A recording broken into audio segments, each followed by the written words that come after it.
Jerry Sasan, My Tech Network, coming at you here from this dynamic edition of Audit Tuesday. Today, the title is Ignorance is Not Bliss.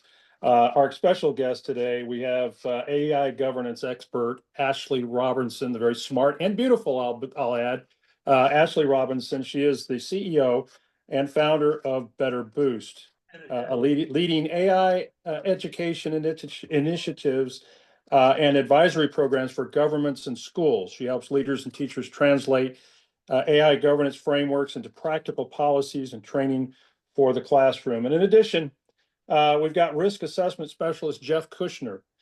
Jeff has been a previous guest on Audit Tuesday. Welcome back, Jeff. And then GRC identity expert Garret Grajek, the founder of Audit Tuesday. Welcome, Ashley, Jeff, and Garret. Let's kick this off. Let's dive in. Ashley, tell us a little bit about yourself. What do you do? Who are you? Let the audience know, who you are and your background, and especially around AI and AI governance. Yes, of course. First and foremost, hello world. Pleasure to be here. My name is Ashley Robinson. As I mentioned before, I am the CEO. However, my current role more so aligns with the Chief Technical Officer of Better Boost, where we're building and creating the most advanced wearable technology on the planet. Besides that, of course, we are working very closely with government leaders to integrate AI into the classroom. And so I also act as a governance advisor and AI expert. That's awesome. Awesome. I look forward to hearing more about that and your perspective on governance, especially in the classroom. I think that's very important. Absolutely. Jeff, you're next. Tell us a little bit about you, your background. What are you doing these days? Well, thanks for having me, Jerry. I'm Jeff Kushner. I'm the CEO at CMO at Allgress. I've been involved in the evolution of IT for many years now, and I'm proud to have consistently collaborated with other professionals and customers to develop innovative solutions for IT management, compliance, IT security, risk oversight with some of the most forward-looking companies in the world, BMC Software, CompuWare, Sun Microsystems, and BindView. And so I really look forward to discussing this further today during this engaging webinar in AI, truly the next phase of technological advancement. That's awesome. Garret, you're next. Have a little bit of background on you and tell us about yourself. Grajek, long-term identity guy. That's pretty much what I've been doing the last 25 years. Wonderful SE experience at companies like IBM, RSA, and the first SSO company, Integrity. Then I created my own two-factor company called SecureAuth, and then got into the AI world over at Silence. Real heady times there. Spent 4 years developing zero trust identity-based AI solutions. From there, the world said, hey, Garret, how come there isn't an easy-to-use GRC platform? So I focused on the identity problem of governance, risk, and compliance, and brought in AI into a product called YouAttest. Awesome. Yes. That's awesome. And I've seen it. It's awesome. I've seen Just product as well. My Tech Network is an independent rep, private member association. Essentially, we find and recruit people to help independently represent startup companies, very innovative companies like all of yours. So new things coming for myself as well that you'll find and be hearing about shortly. That's very much around AI, and we call it responsible AI. And which is, more than just the governance around digital governance, right? But governance around, the resources that AI was going to suck up. We all know the power and water consumption is a big issue, and I'm working with some guys to start up a very interesting solution around that. And you'll hear more about that later. But we want to dive in talking about AI governance, right? That's a scary thing to a lot of people. AI is either scary or it's very exciting, right? It's the new electricity. What electricity did for manufacturing, AI has the potential to do for any business out there, and really help your business grow. But it can be a scary thing, especially if you're not doing it responsibly and bringing governance around it. Just perfect case in point, we've had some little gremlin here in Zoom, we think is a little AI gremlin, in that every time Garret stops sharing his screen, we get this AI tell us exactly that he just stopped sharing his screen. And we still can't figure out where it's coming from. We think it might be Jeff's solution. He's the only one that doesn't have a feature there to turn off. We think it's to turn off that feature, and we're not sure why. But it is an AI, and it's an AI problem. It's a rogue AI to me. And so that's just one example, and it can get a lot scarier than that. I think Garret mentioned earlier, and you can talk about this more, Garret. There's an incident here recently that was very tragic around AI. So, you want to be thinking about these things. And if you're not, you should be. So I'm going to jump in there. Ashley, let's set the stage here. Tell us a little bit about, the product you've created for the education and enterprise, these AI wearables. Go a little deeper on that. And you've emphasized practical AI governance in enterprises and classrooms. How and what kind of compliance were you under, that you had to consider when creating this wearable product, especially in education? Share a little bit about that with us. Absolutely. So as a CTO and founder of a wearable technology startup, I'll just, show you guys the glasses and what we're working with. So for example, these are, augmented reality glasses, spatial technology. And then of course, we also have our smart translation, which could be applicable, for example, for students who, speak different languages, which is, several millions of students globally. With that, what we're looking So Ashley, it's just so cool that it's so obvious to you. So what you're talking about is glasses that have AI built in, right? And are communicating, right? Yes. That is awesome. Absolutely.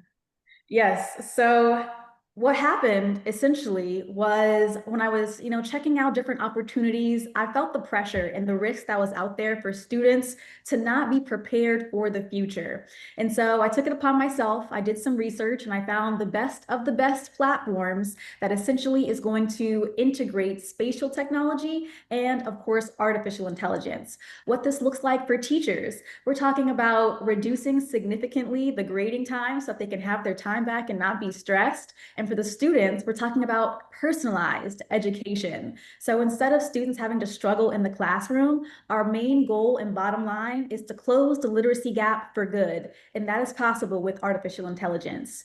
So essentially, we're combining both wearable technology, spatial AI, and all of the essentials to make sure that we are enhancing learning. And so there are a lot of states that are implementing these technologies. Let's go ahead and call them out and shout them out. So there's New York, for example, Texas, North Carolina. A lot of these schools are actually collaborating with large corporations. So for example, Microsoft or NVIDIA, who are helping to integrate this technology as well. However, what I do best is wearable technology and AI solutions. So I'm working very closely with Georgia's government to try and implement this technology into the classroom as soon as possible. However, of course, it is taking, ideally a ramp up time because training is essential. That's awesome. Well, so tell us a little bit about, in the education space, what are the concerns and conversations you're having that are, covering the AI and privacy with these? I mean, these conversations are going to be happening. How do we ensure that they're very private conversations? So. Yeah, absolutely. So let's go ahead and talk numbers, you guys. So 90% of organizations agree that, AI is a huge risk. I think we can all agree here. However, only 20% of individuals are actually formally trained with AI, and we're not even covering governance. So essentially, this is an entirely new framework in this space. So bottom line is where traditional auditing or governance frameworks are, more so in regards to compliance checklist, et cetera, this is changing the game to where we're actually going to be adjusting and really making solutions head on for example, privacy violations, bias, and inequity that's in the data, or perhaps mistrust. So there's a lot of, public mistrust in this space and industry. We don't want, the impressionable minds to be, necessarily, we don't want their minds to be negatively affected by this technology. So we want to make sure that all of the integrations are properly done and that everybody is educated along the way. Gotcha. Now, as an advisor, you've seen differences across, the different geographical scenes like EU, US, Asia. Can you talk a little bit about, how decentralized identity systems, for example, kind of simplify managing data privacy requirements? So all around the world, we see how people are integrating AI into the classroom. Let's go ahead, shout out, Asian countries, specifically China, because we know that they have, the US does as well. However, they have several mandates to where education is required for every educational level, all students. So they're being educated, they're being caught up for the future. However, the US also has mandates. Trump has recently released, the AI plan, which does mandate artificial intelligence and through K through 12. However, our goal simply is to make sure that the students are protected in several different ways. So in China, their process is a little bit different. However, in the US, we're focusing on aligning it with governance frameworks. So for example, the NIST AI framework, as we know, is very new. So it came out, you guys are already aware of this, as of July 2024. So just last year. So we're continually evolving these particular frameworks to make sure that we are governing, measuring, managing, and mapping the entire process for the students and the teachers, but also integrating other frameworks such as the ISO framework, just to make sure that all of these are going to be systematically translated for understanding, but also making sure that the classrooms and policies are going to be aligned and that the teachers are being properly educated and trained. And the bottom line here is also going to be community transparency so that, none of the students' parents are worried about where their children's data are going. Gotcha. Garrett, question for you. These regulations emphasizing audit-ready evidence, how does YouAttest streamline the process of generating compliance reports for laws like GDPR or CPRA? Yeah, great question. So let's do what we did is rifle shot right away.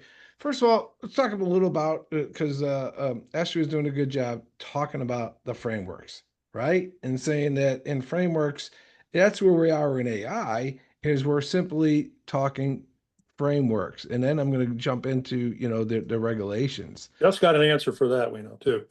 Yeah, there you go. Okay, and these are the frameworks that Ashley just talked about, right? Yep. Yeah, there you go, right? And she no one lived this, having worked in the SI world. You got the NIST AI RMF, which is really comprehensive. Some think too comprehensive and too deep for most practical purposes. There's the ISO 4201, which is very comprehensive and I think a little more tactical. The next two I do like to bring up to people because, especially if you're developing, the OAS is really a good document. It's whatever, and I'll probably be talking a little more about that. It basically goes in and says if you're developing AI and deploying, these are real practical, just rubber to the road type implementations that you should be doing to monitor and to govern your AI. And MITRE Atlas is got some really interesting information on how hacks are hacking AI and what the consequences are and what the mitigations are for those. Okay. And then to take your question, which was then, okay, what about, where does the company YouAttest that I founded fit into this? Probably get into more of this, but straight out, what it's saying is, and this is what I was doing a lot of reading and research for this and other presentations is AI governance is a superset of cyber governance. Okay. And what I mean by that is you got to start with solid governance of your IT. Yeah, if you've got holes in your cybersecurity, good luck moving into AI. Because I mean, like you just said, hackers are using AI to attack us with, and they're going to attack. That's going to continue to happen now until about 3 days till the sun burns, or about 3 days after the sun burns out. But you heard me use that expression before. It's not going to stop. AI is here to stay. And that's a scary thing. Well, you've got AI attacking AI, right? Well, how does governance around AI help defeat that? And that's where just basically we have to start at a set of controls, right? There's that word, Ashley, Absolutely. right? We got to start at our controls of governing our enterprise. And that's where the UAttest fits in. And I think, yes, identities is probably one of the most important aspects of that, because if you have rogue identities out there, non-human identities out there that are overprivileged, they could potentially wreak havoc. Those hacking AIs are going to exploit that. So you have to make sure that your identities are not overprivileged, and you got to do it regularly. And you can't, if you're a major organization, how do you do that without some sort of an automation solution like yours? You And don't. that's why I'll bring up this slide. I show right here. This is from OWASP. It Oh. says literally the first step in when you're staging your AI, okay? The first step is you got to do your access control and authentication planning. And I'll go in a little more of that later. But basically, what it's saying is you can't have an AI project if you don't know who had access to the data, who had access to the algorithms, who had access to the applications, and who has access to the usage of the product. You can't even start an AI project. Yeah, exactly. That's great. Jeff, talk a little bit about your GRC framework. Yeah. You guys providing GRC solutions. How can organizations use GRC platforms to proactively manage compliance? With this huge patchwork of 2025 privacy laws, across different regions, how can you guys help that? Yeah, there's privacy law, there's hundreds of standards, and so a lot to keep track of. But I think we're a lot of companies that they fail, they bite off more than they can chew. And so from an implementation standpoint and where to start, which I'm going to try to focus on here, is I recommend avoiding platforms that try to do everything, including the kitchen sink, unless they're necessary, such as something like FedRAMP compliance that requires a lot of workflow, a lot of evidence, but most don't. And so organizations really should consider using technology that automates the process of minimizing risk exposure with the least amount of resources, training, and implementation costs to achieve the organization's desired risk posture. As our friends at the GRC room, Karina Clever and Mike Andrews say no to checkbox compliance. Companies just can't achieve all these things at one time that they have on their checklists. It's better to focus. And so most likely is a lot of these companies, they don't realize it, but the journey's already begun in some form. They've already started doing a PCI or HIPAA or standardized information gathering, and they can use those findings to progress toward more comprehensive regulations over time instead of trying to just conform with CIS or 853. You take what you have, contribute over time.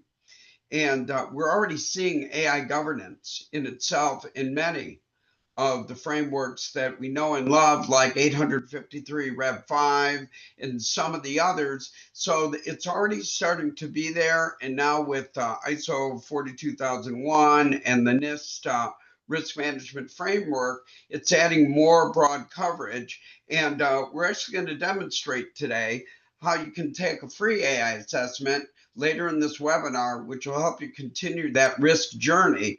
And the last thing that I do want to mention that is very often overlooked is nobody operates in isolation. We are all in part of an ecosystem in some way. We call it partnerships, marketplaces, we use cloud services, or it could be HVAC contractor managing the temperature or refrigerators in our store. The bigger ecosystems increase the attack surface, exposing more assets to risk. So they must be continually evaluating to understand and monitor monitor the potential dangers of your organization and your partners as one. Mhm.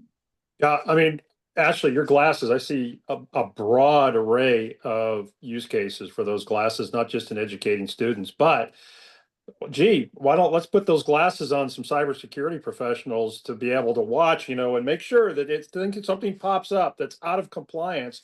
Yes. Flash a red light in your eyes, right? And tell them what's wrong. But right there in their vision, they could see that. So, or if I'm in the OT world, out on a refinery somewhere, and I see something that's out of OSHA compliance, that tells me what I need to do to rectify that. So I see a huge application for those glasses, and we're delighted to have you on today and learn more about that.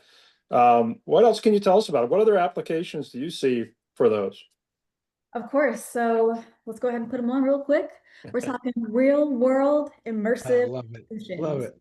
So most of the time, most of our customers and clients are going to be in the tech space. We know Yeah. how it's always using, several different screens, always on the go. So these are plug and play, into your phone, into your laptop. But the best part is the augmented reality display that can project, for example, different metrics, or of course, like we discussed, different governance frameworks just to make sure that everyone is in alignment. So for different settings, even in a factory setting, these glasses could be helpful. Computer science, AI, in the classroom, there's so many different applicable positive benefits to these glasses.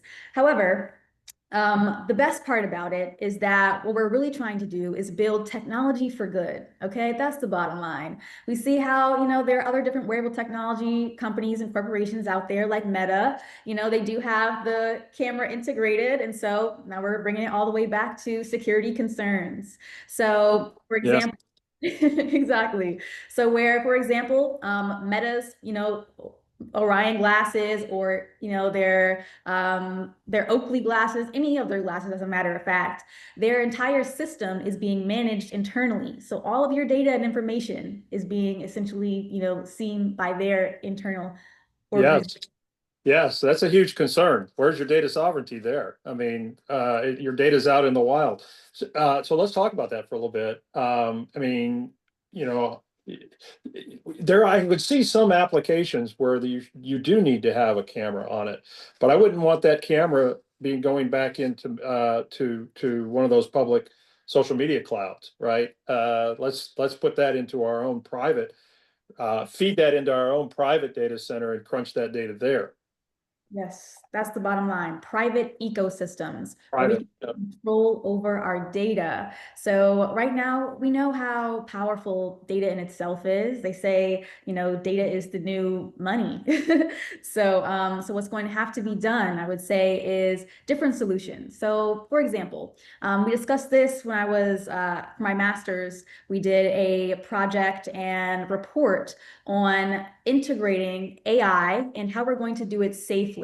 And so we had a discussion on, okay, how are we going to make sure that perhaps corporations can pay back the people for the data that they're using?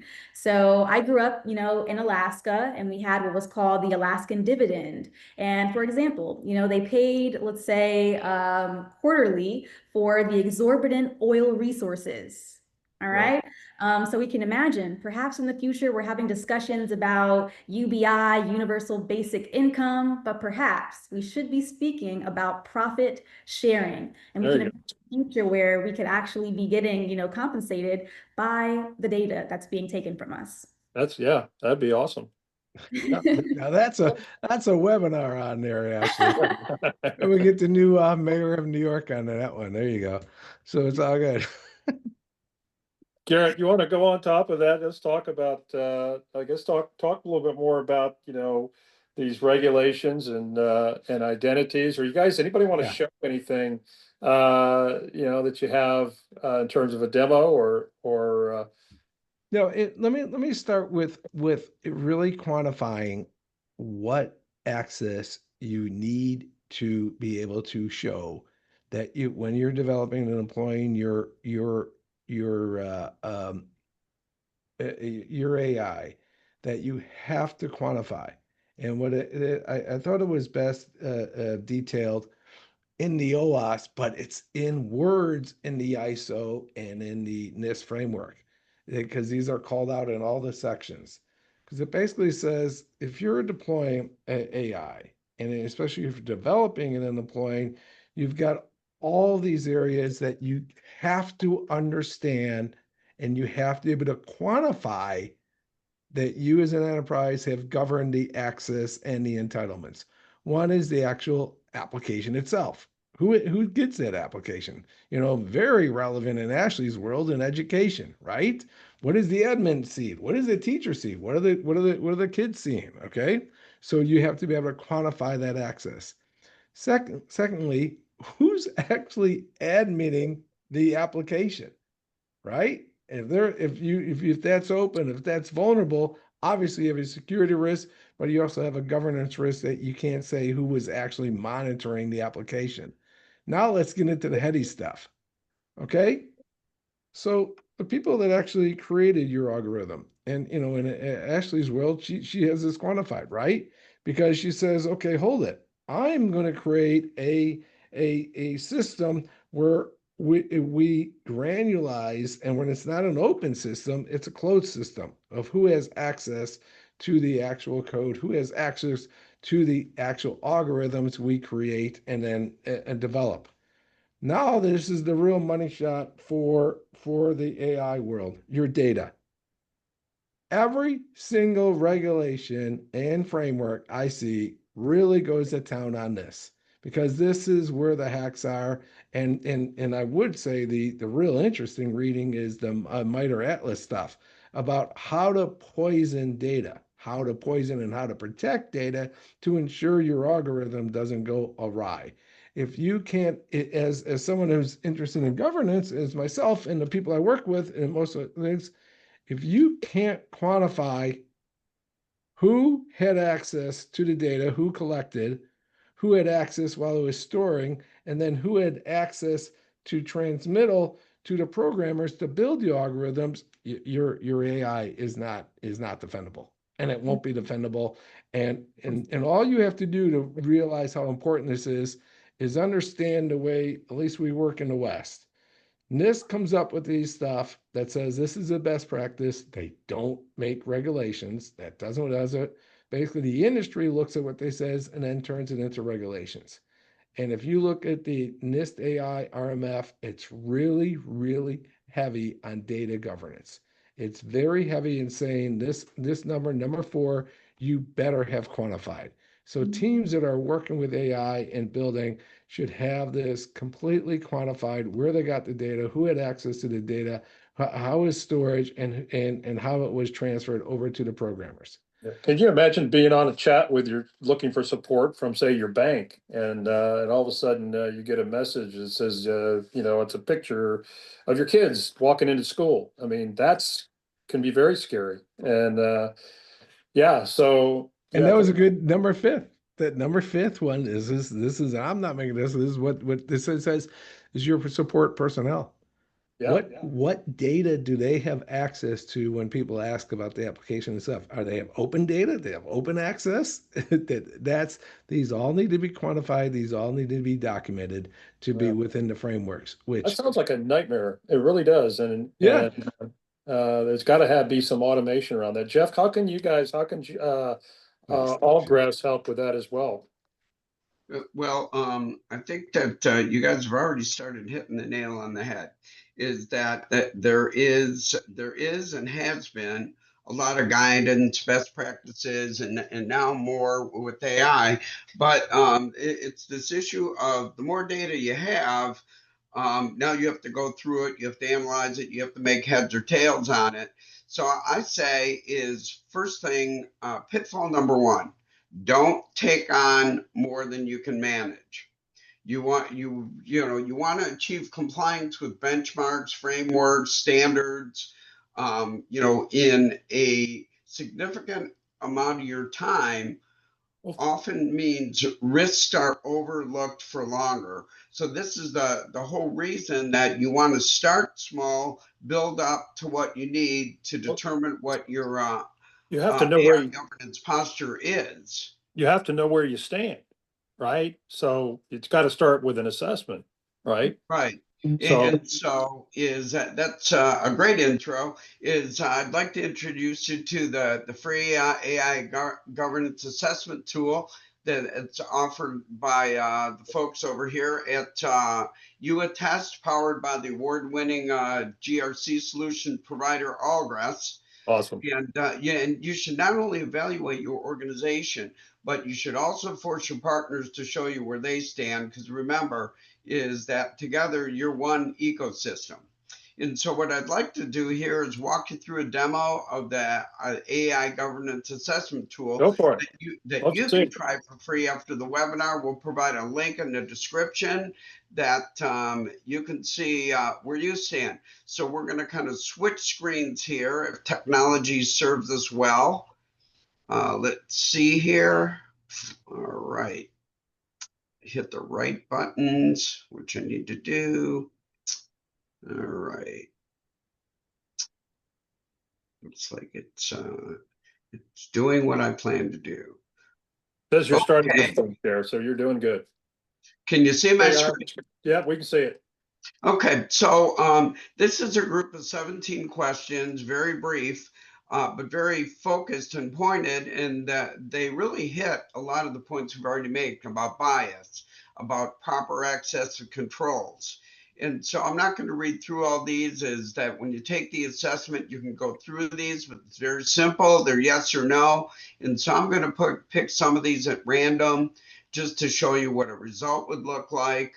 I'm sure, Garrett, you could probably add a lot more color to proper access controls to data. Do you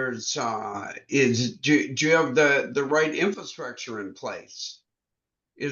Are you prepared? Which are a lot of the questions we're just starting to think about. Discriminatory outcomes that Ashley mentioned earlier. Is all the right things in place so you can have a successful implementation, especially using with what you already have while you add new technologies.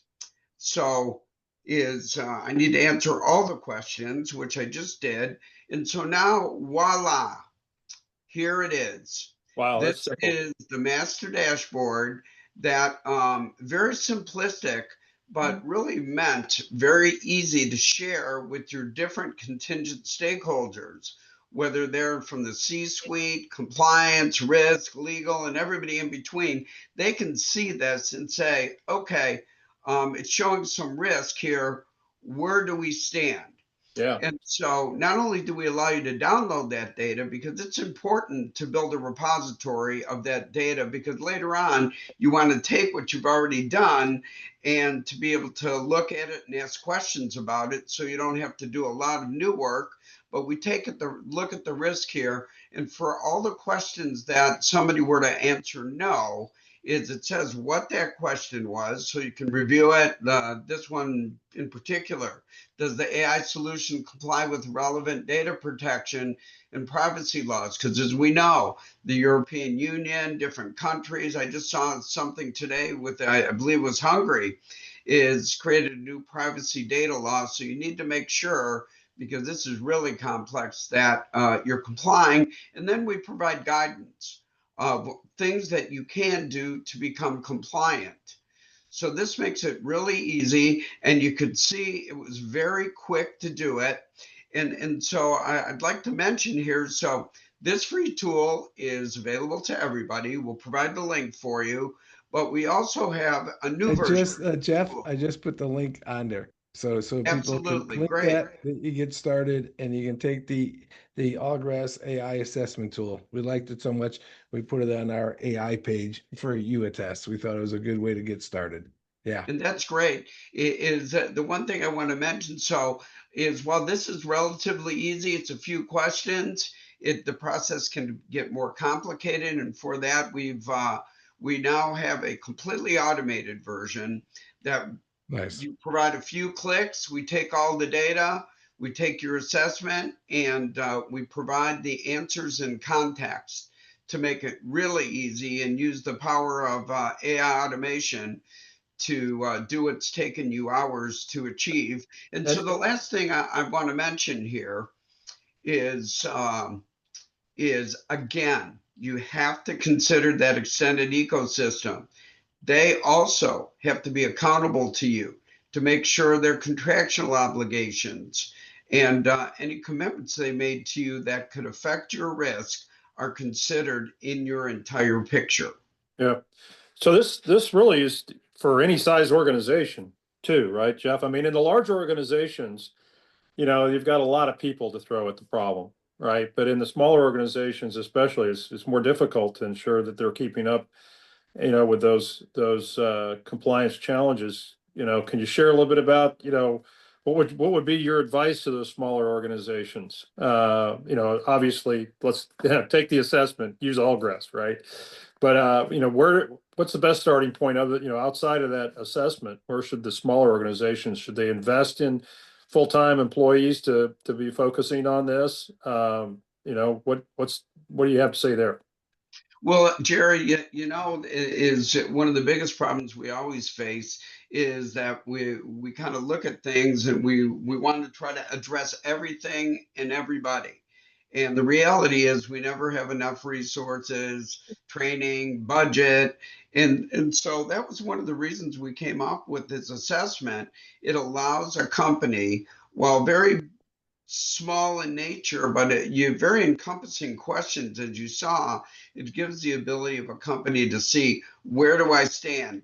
Take that along with other assessments, certifications, compliance, and contractual documents that they've already filled out to determine what is my current risk posture today, what will it be on a continuing basis. Because the Gardner released a survey in 2024 that really talked about is that these big, complicated questionnaires and frameworks are so complicated in nature, it really takes a lot of expertise and a lot of attention to really derive value and turn up risk quicker than later. So taking an assessment like this and taking what you already have, putting all those together, this is where 1 + 1 = 4. You determine where you stand with what you already have, and you can do it on a continuing basis. Yeah, you talked about education and training. I'd like to add a plug here for my good friend James, Dr. James K. Sales. He's wrote the book really on AI governance and model risk management. In fact, that's the title of his book, Principles of AI Governance and Model Risk Management. I'd like to plug that. Go get that book. It's 500 pages. That really should be a training manual for getting certification on AI governance.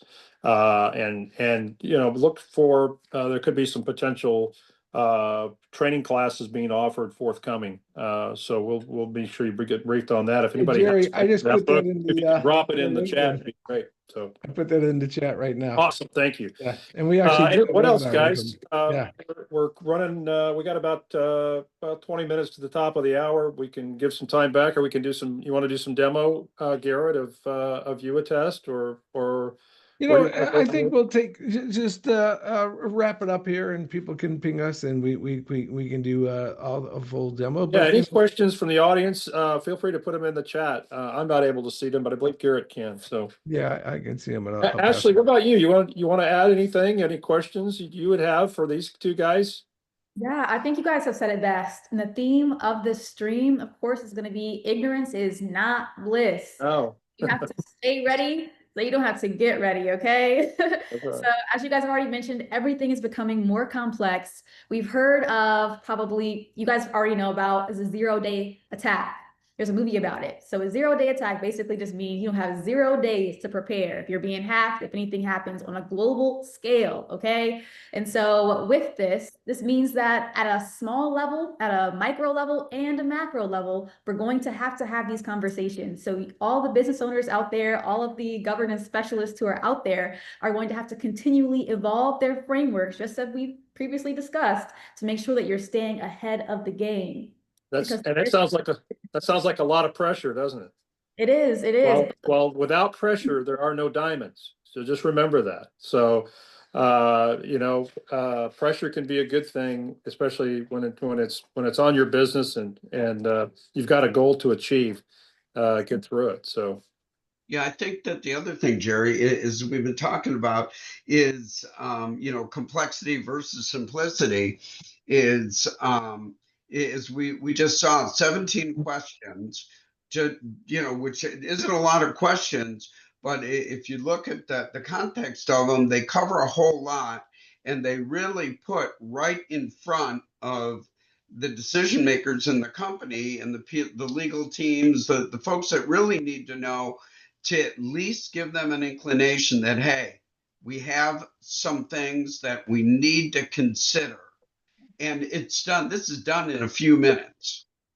And so it allows you to continue that conversation in a way without, technical mumbo jumbo. It's clear. Hey, this is the percentage of risk. This is where we're risky. And often it brings up another set of additional questions that need to be answered. Mm-hmm. Absolutely. Absolutely. Well, let's wrap it up, folks. Any additional closing comments from any of you? If not, we'll sign off and say thank you very much to the audience. No, I'll wrap it up and say, first of all, all aspects on this call, right? You got Jerry, who's puts things together, right? That's where he brought up our friends James Sales, which he did a webinar. He sees all these products, all these services, right? You have Ashley, who's really forward thinking, coming up with a AI technology that is going to be used in the classroom. And she put the thought into it about how to make sure that it's governed and we're not sharing data. You get Jeff with the gap analysis, helping enterprises understanding where their gaps are, and then YouAttest wraps it up with identity governance. So I think what we've done here is, and wrap it up, Jerry. Yeah, I was just saying, let's give a hint here for one of the future upcoming Audit Tuesdays. Be sure and tune in. We're going to have a former White House official on this Audit Tuesday. Garret and I are working on forming that now. So we will. And it's not one that's going to be wearing an orange suit. So right.